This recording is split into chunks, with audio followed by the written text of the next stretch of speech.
From the latest earthquake to the new income tax announcements, we're going to cover everything in this video. But before we get to any of that, I want to talk about these fires that are burning down more than 500,000 acres right now. And the latest one seems to have started in Lahaina, only a couple of miles away from the burn zone left behind by that horrifying tragedy.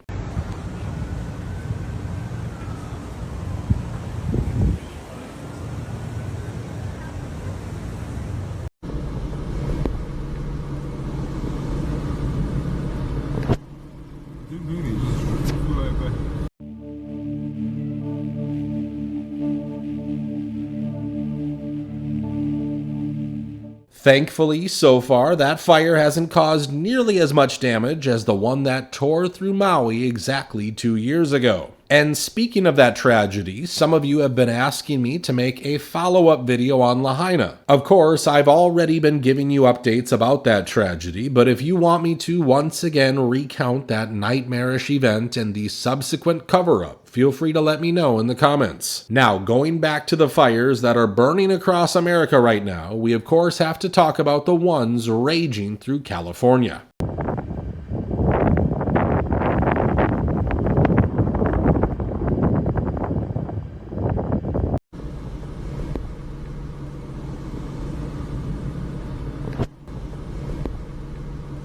The Gifford blaze has already consumed nearly 70,000 acres and it's only 3% contained.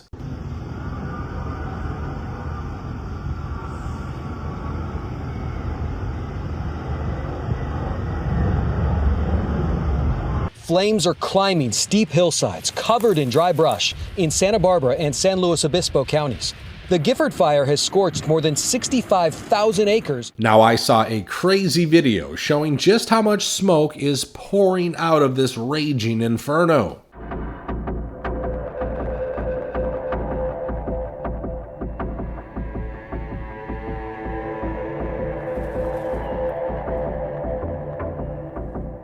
Of course, since we're talking about the smoke, we have to discuss the sickening air we have in many of our cities thanks to all the smoke coming over from Canada. We are going to start this hour with the wildfire smoke from Canada, making it harder to breathe for millions of people across the northern U.S.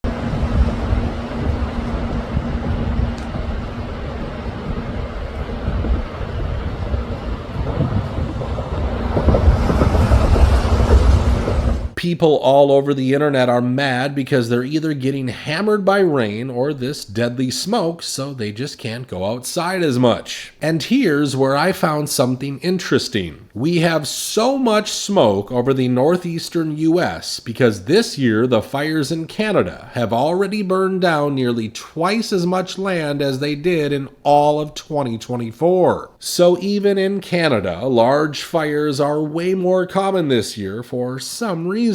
Now, of course, they'll blame global warming for this, or in some cases, they might even say that a fire started because an osprey accidentally dropped a fish on a power line. And of course, we can always blame lightning for a once-in-a-generation fire like the one burning down the northern rim of the Grand Canyon National Park in Arizona.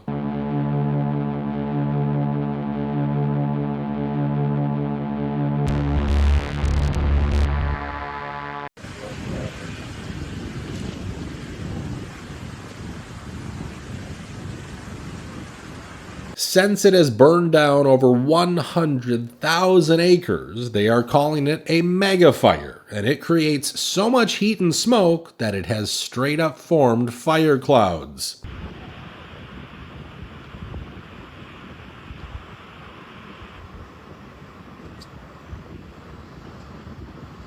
Wow.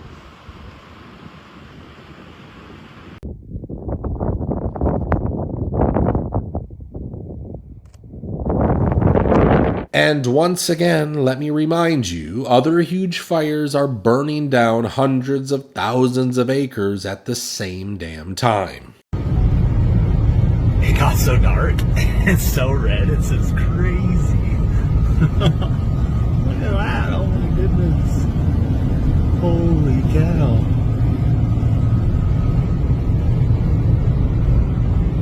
And while many parts of this country are bone dry, the storms keep relentlessly hitting small communities in New Mexico.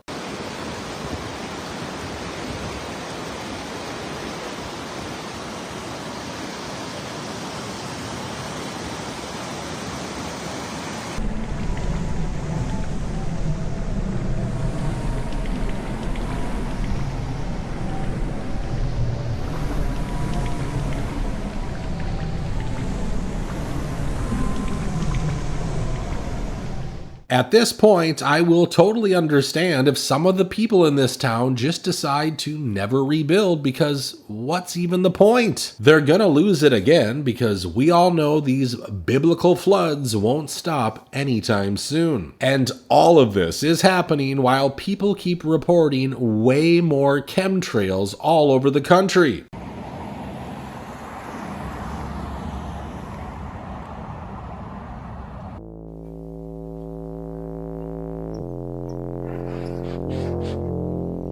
America, what are you doing? To me, it seems like we are getting hit from every single angle all at once. I mean, surely you know that another magnitude 7 earthquake just hit Russia days ago. This also led to tsunami warnings, but luckily, the waves were once again not as dangerous. However, this earthquake comes at a time when a volcano suddenly erupted in Russia after lying dormant for centuries.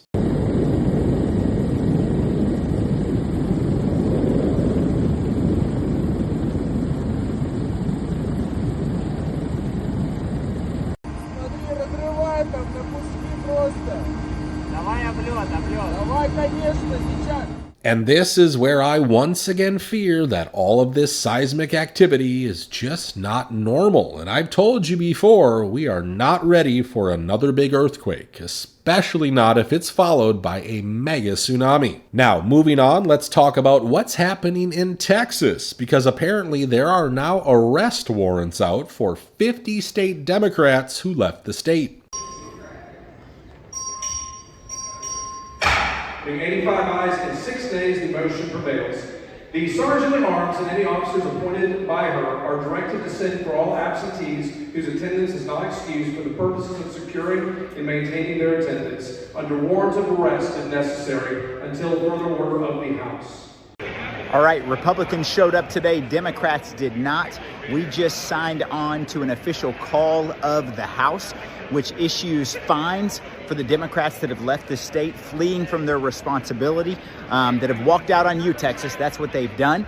And not only that, it issued arrest warrants for each of them to be brought back to the Capitol so we can do the business of the state. These newly named fugitives are in New York and Illinois to stop the GOP from redrawing the congressional map of Texas. Now, I'm not gonna lie to you, this seems like a clown show, because instead of tackling real problems, these state congressmen are issuing arrest warrants for stupid reasons. I mean, did we already forget what the people of this state just endured? In a post online, the family asked rescue teams to not give up on finding the Camp Mystic camper. They went on to thank their family, friends, and neighbors for stepping up and walking with them. Yeah, I'm just doing what a parent would do. Nothing else matters right now than to take this effort to find, my son and these other kids. And did we also forget that a lot of people could have been saved had these lawmakers passed a bill to create better flood warning systems? There is no alarms on anything like that. What we have flood control like 3 feet, 4 feet, 5 feet above that. There's markers like that, but there is no kind of system that gives you any kind of warning. In my view, no alert system would have changed the outcome or prevented the tragic loss of life that was upriver.